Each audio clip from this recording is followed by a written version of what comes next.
Hello, नमस्कार सभी को, स्वागत है आपका हमारी एक नई वीडियो में।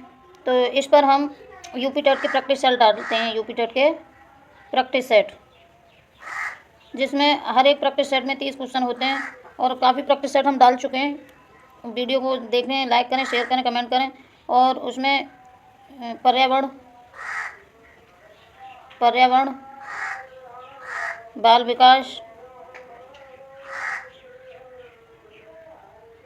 विकास और हिंदी और मैथ, ये प्रैक्टिस सेट हम डाल चुके हैं और इसी पर हम रोज़ाना प्रैक्टिस सेट डालते हैं। यदि वीडियो अच्छी लगी हो तो चैनल को सब्सक्राइब कर लें। चलिए तो देर न करते हुए वीडियो को करते हैं स्टार्ट। क्वेश्चन नंबर पहला है गिर वन्यजीव अभ्यारण्य निम्न में से किस वन्यजीव का संरक्षण करता है? तो ऑप्शन नंबर 4 दिए हैं, इसमें से एक होगा, बताएं कौन सा होगा। हाथी होगा, सांप होगा, या गैंडा होगा, या शेर होगा? चलिए बताएं। तो देखिए, गिर वन्यजीव अभ्यारण्य, ये शेर वन्यजीव का संरक्षण करता है। और ये कहाँ स्थित है? गुजरात में। कहाँ स्थित है? गुजरात में। चलिए आगे चलते हैं। क्वेश्चन नंबर अगला है ग्रीन मफलर किससे संबंधित है? मृदा प्रदूषण से, वायु प्रदूषण से, ध्वनि प्रदूषण से, या जल प्रदूषण से? चलिए बताएं। तो ये ग्रीन मफलर ये ध्वनि प्रदूषण से संबंधित है। ये औद्योगिकी शोरगुल कम करके ही ध्वनि प्रदूषण पर नियंत्रण किया जा सकता है। चलिए आगे चलते हैं। क्वेश्चन नंबर अगला है निम्न में से कौन सा सागर यूरोप अफ्रीका से अलग करता है? लाल सागर, काला सागर, अरब सागर, या भूमध्य सागर? चलिए बताएं। तो इसका ऑप्शन होगा भूमध्य सागर। चलिए इसके बारे में जान लेते हैं। भूमध्य सागर यूरोप को अफ्रीका से अलग करता है। भूमध्य सागर पृथ्वी का प्रमुख सागर है, जो उत्तरी अफ्रीका, यूरोप, अनातोलिया तथा मध्य पूर्व के बीच स्थित है। इसका क्षेत्रफल 25 लाख वर्ग किलोमीटर है। चलिए, तो इसका ऑप्शन होगा भूमध्य सागर। चलिए आगे चलते हैं। अगला क्वेश्चन है अंतर्राष्ट्रीय ओजोन दिवस कब मनाया जाता है? 16 दिसंबर, 7 दिसंबर, 30 मार्च, या 22 अप्रैल? चलिए बताएं। तो इसका आंसर होगा 16 दिसंबर। 16 दिसंबर को अंतर्राष्ट्रीय ओजोन दिवस मनाया जाता है। यह ओजोन परत की रक्षा से संबंधित है। किससे? ओजोन परत की रक्षा से संबंधित है। चलिए आगे चलते हैं। क्वेश्चन नंबर अगला है किसी खाद्य श्रृंखला में शाकाहारी होते हैं कौन से? प्राथमिक उत्पादक, प्राथमिक उपभोक्ता, द्वितीय उपभोक्ता, या अपघटनकर्ता? चलिए बताएं कौन सा होगा। इसका होगा दूसरा, प्राथमिक उपभोक्ता।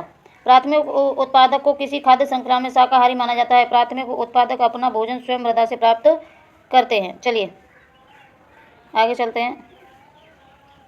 अगला क्वेश्चन है पारिस्थितिकी तंत्र के चक्रण को क्या कहते हैं? रासायनिक चक्र, जैव भू रासायनिक चक्र, भूगर्भीय चक्र, या भू रासायनिक चक्र? चलिए बताएं क्या कहते हैं।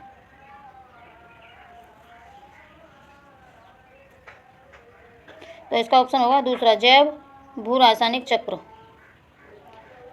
पारिस्थितिकी तंत्र को तत्वों के चक्रण को जैव भू रासायनिक चक्र कहा जाता है। चलिए आगे चलते हैं।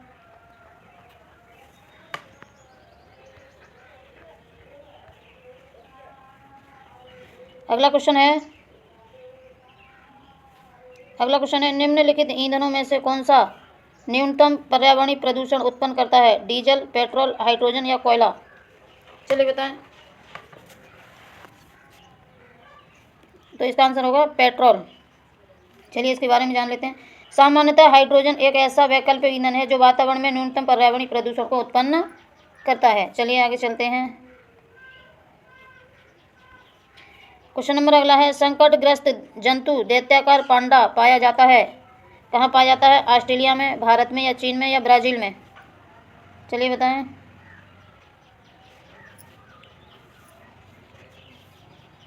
तो इसका आंसर होगा चीन में। संकटग्रस्त जंतु दैत्याकार पांडा चीन में पाया जाता है। यहाँ पर पांडा के अनुकूलित पारिस्थितिकी तंत्र पाया जाता है। यहाँ बहुतायत मात्रा में बांस उगते हैं। क्या उगते हैं? बांस।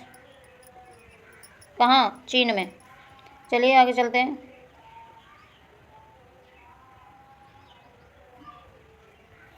क्वेश्चन नंबर अगला है, निम्नलिखित किस गैस के कारण भोपाल गैस त्रासदी हुई? Number 1 chlorofluorocarbon, number 2 carbon dioxide, number 3 nitrous oxide, number 4 methyl isocyanate. चलिए बताएं।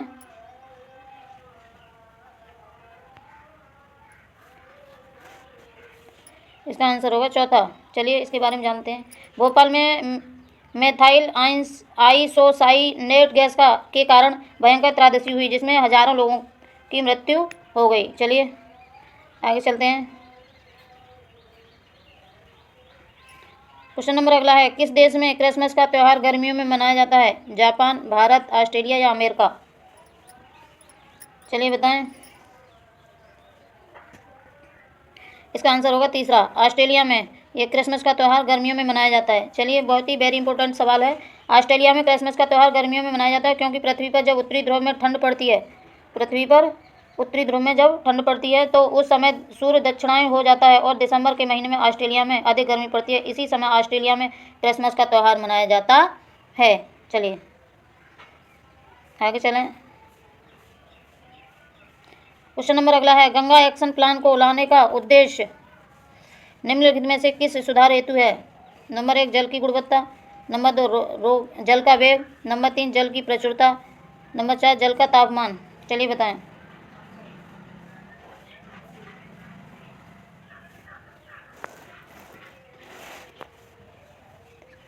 तो इसका आंसर होगा जल की गुणवत्ता। गंगा एक्शन प्लान का उद्देश्य जल की गुणवत्ता में सुधार लाना है। यह प्लान सरकार द्वारा वर्ष 1985 में प्रारंभ किया था भारत सरकार ने। चलिए आगे चलते हैं।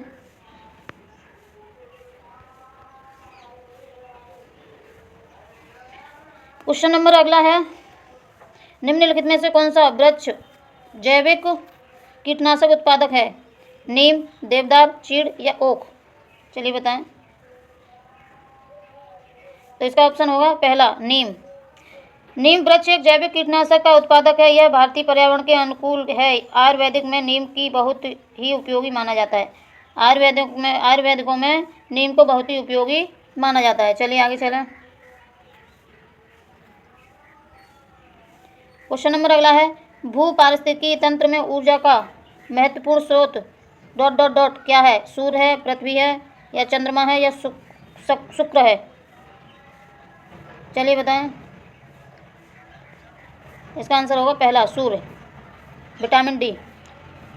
भू पारिस्थितिकी तंत्र में ऊर्जा का महत्वपूर्ण स्रोत सूर्य है, क्योंकि सूर्य की ऊर्जा के बिना किसी भी वनस्पति का विकास संभव नहीं है। चलिए आगे चलते हैं। क्वेश्चन नंबर अगला है, निम्नलिखित में से कौन सी प्राकृतिक वनस्पति मरुस्थलीय प्रदेशों में पाई जाती है? Number 1 mahogany, number 2 cactus, number 3 फर या चंदन? चलिए बताएं।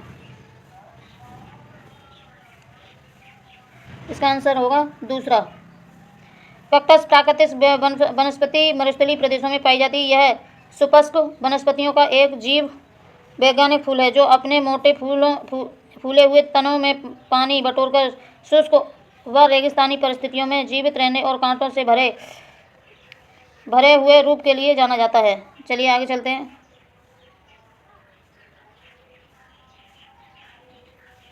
अगला क्वेश्चन है, टाइटन किस ग्रह का प्राकृतिक उपग्रह है? वरुण का, बुध का, शनि का या शुक्र का?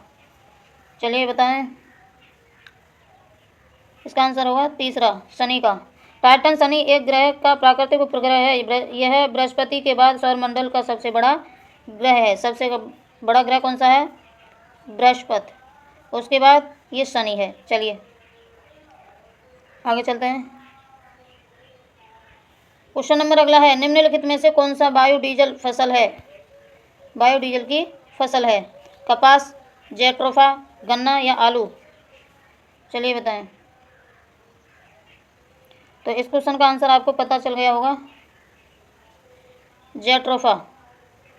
जैट्रोफा बायोडीजल की फसल है। यह लगभग 175 प्रजाति की वनस्पति, कितनी?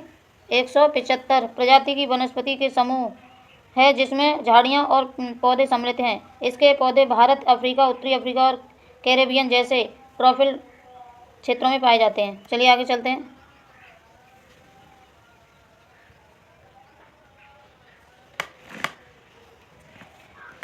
अगला क्वेश्चन है, पर्यावरण संरक्षण अधिनियम किस वर्ष पारित हुआ? 1982, 1986, 1992 या 1996? चलिए बताएं। तो इसका आंसर होगा दूसरा 1996। चलिए इसके बारे में जान लेते हैं। पर्यावरण संरक्षण अधिनियम वर्ष 1996 में पारित किया गया। यह पर्यावरण संरक्षण से संबंधित नियम है। चलिए आगे चलते हैं। अगला क्वेश्चन है, भूमंडलीय तापमान का क्या कारण है? नंबर 1 हिमनदों में वृद्धि, नंबर 2 कार्बन डाइऑक्साइड में वृद्धि, नंबर 3 कार्बन डाइऑक्साइड में कमी, नंबर 4 वनों में वृद्धि। चलिए बताएं। तो इसका आंसर होगा दूसरा कार्बन डाइऑक्साइड में वृद्धि। चलिए इसके बारे में जान लेते हैं। कार्बन डाइऑक्साइड में वृद्धि भूमंडलीय ताप का कारण है। भूमंडलीय ताप का अभिप्राय तापमान में वृद्धि होना है जो पृथ्वी भूमंडल पर पाया जाता है। चलिए आगे चलते हैं।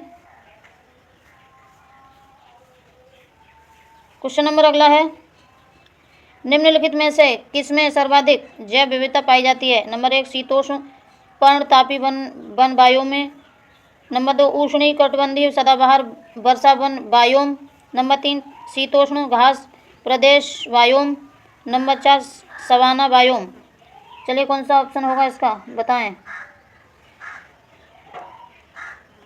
तो इसका आंसर होगा दूसरा उष्णकटिबंधीय सदाबहार वर्षा वन बायोम। चलिए जान लेते हैं इसके बारे में। उष्णकटिबंधीय सदाबहार वर्षा वन बायोम सर्वाधिक जैव विविधता पाई जाती है। यहाँ पर अधिक वर्षा और अधिक गर्मी इसकी मुख्य विशेषताएं हैं। चलिए आगे चलते हैं।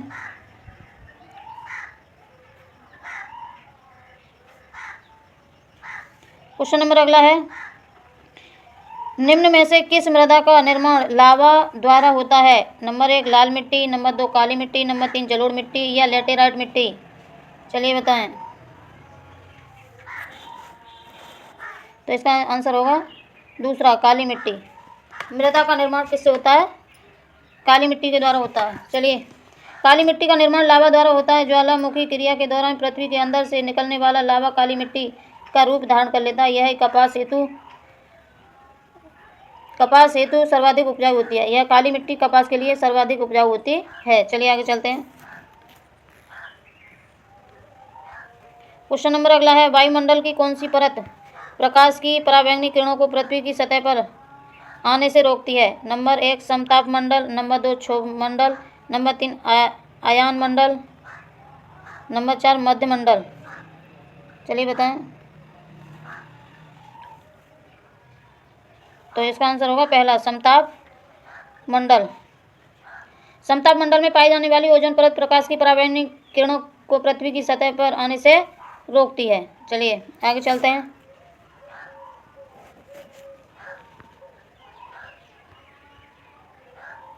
क्वेश्चन नंबर अगला है, राकेश कक्षा 5 के पर्यावरण विज्ञान शिक्षक द्वारा दिए गए कार्य को समय से प्रस्तुत नहीं करता, अतः सबसे उपयुक्त सुधारात्मक उपयोग क्या हो सकता है? नंबर 1 प्रधानाध्यापक की जानकारी में लाना, नंबर 2 खेल की कक्षा में जाने पर प्रतिबंध लगाना, नंबर 3 उसकी अनियमितताओं के कारण को जानकर उसे सही मार्गदर्शन देना।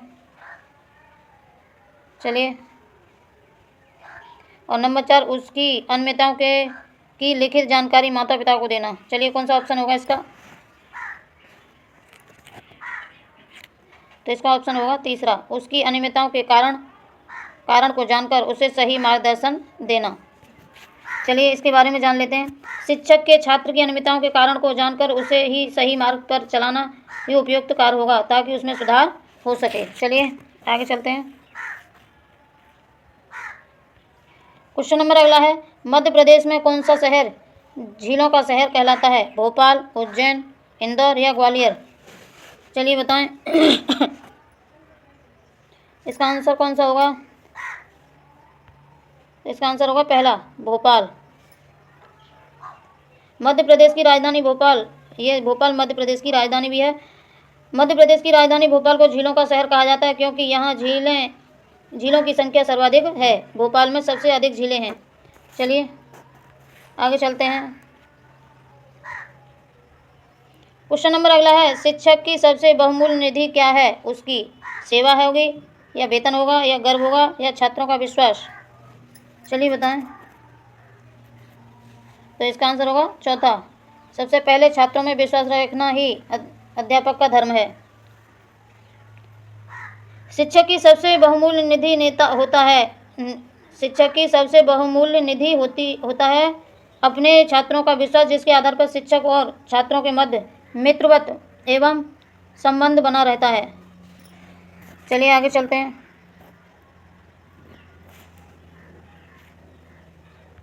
क्वेश्चन नंबर अगला है, परिकल्पना को बार बार परीक्षण करने से गलत नहीं पाया जाता तो वह एक क्या है? नंबर 1 सिद्धांत है, नंबर 2 कानून है, नंबर 3 खोज है और नंबर 4 मूल संकल्पना है। चलिए बताएं इसका आंसर क्या होगा। तो इसका आंसर होगा पहला सिद्धांत। यह एक सिद्धांत है कि परिकल्पना को बार बार परीक्षण करने से परिणाम गलत नहीं होता है, क्योंकि किसी भी चीज़ को बार बार परीक्षण करने से सिद्धांत में शुद्धता की संभावना सर्वाधिक होती है। चलिए आगे चलते हैं। क्वेश्चन नंबर अगला है, निम्नलिखित में से सबसे उपयुक्त शिक्षण विधि क्या है? नंबर 1 विचार गोष्ठी एवं श्रुतलेख। चलिए आगे चलते हैं।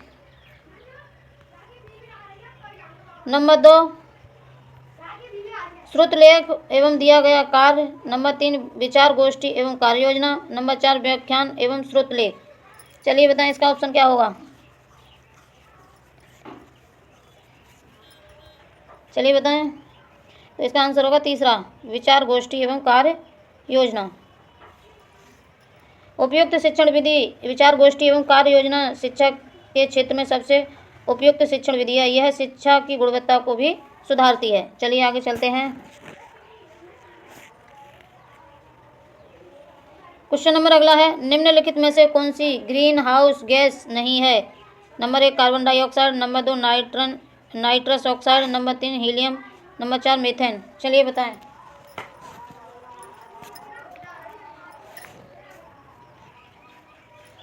इसका आंसर होगा तीसरा हीलियम ग्रीन हाउस गैस नहीं है। हीलियम ग्रीन हाउस गैस नहीं है। यह एक निष्क्रिय गैस या नोबल गैस है तथा यह रंगहीन, गंधहीन, स्वादहीन, विषहीन गैस है। इसका परमाणु क्रमांक 2 है। कितना? 2। इसका परमाणु क्रमांक कितना है? 2। चलिए आगे चलते हैं। क्वेश्चन नंबर अगला है, ध्वनि प्रदूषण का मापन किस इकाई द्वारा किया जाता है? Number 1 joule, number 2 decibel, number 3 Newton, number 4 nano इकाई। चलिए बताएं इसका आंसर क्या होगा। इसका आंसर होगा डेसिबल, दूसरा। ध्वनि का मापन डेसिबल इकाई द्वारा किया जाता है। चलिए आगे चलते हैं। क्वेश्चन नंबर अगला है, निम्न नदियों में से कौन सी नदी बंगाल की खाड़ी में गिरती है? Number 1 Tapti, number 2 Subarnarekha, number 3 Narmada, number 4 Sindhu. चलिए बताएं इस क्वेश्चन का आंसर कौन सा होगा। चलिए बताएं। तो इसका आंसर होगा स्वर्ण रेखा। चलिए इसके बारे में जान लेते हैं। स्वर्ण रेखा नदी बंगाल की खाड़ी में गिरती है। यह नदी झारखंड, पश्चिम बंगाल और एवं उड़ीसा में बहने वाली प्रमुख नदी है। कहाँ कहाँ बहती है ये?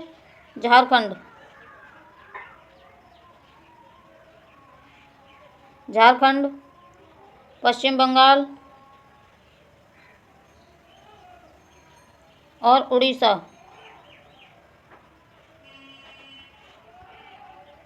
उड़ीसा में बहने वाली ये क्या है? प्रमुख नदी है। चलिए, इस नदी का उद्गम रांची से हुआ है। कहाँ से? इस नदी का उद्गम कहाँ से हुआ है?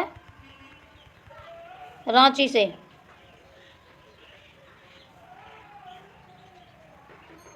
रांची से हुआ है। रांची के समीप छोटान नागपुर है। नागपुर का पठार, वहीं से इस नदी का उद्गम हुआ है। किस नदी का? स्वर्ण रेखा नदी का। चलिए आगे चलते हैं। अगला क्वेश्चन है, निम्न में से किस स्थलाकृति का निर्माण हिमानी द्वारा हुआ है? नंबर 1 लेपिज, नंबर 2 यू आकार की घाटी, नंबर 3 वी आकार की घाटी, नंबर 4 जल प्रताप। चलिए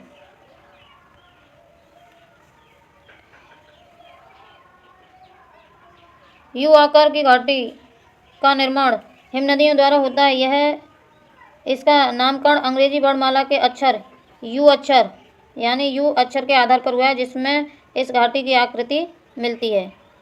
चलिए, तो आज के लिए इतना ही। यदि वीडियो अच्छी लगी हो तो लाइक करें, शेयर करें, चैनल को सब्सक्राइब कर लें और कमेंट में बताएं कि अगली वीडियो हम किस पर लेके आएँ। इसी के साथ जय हिंद, जय भारत।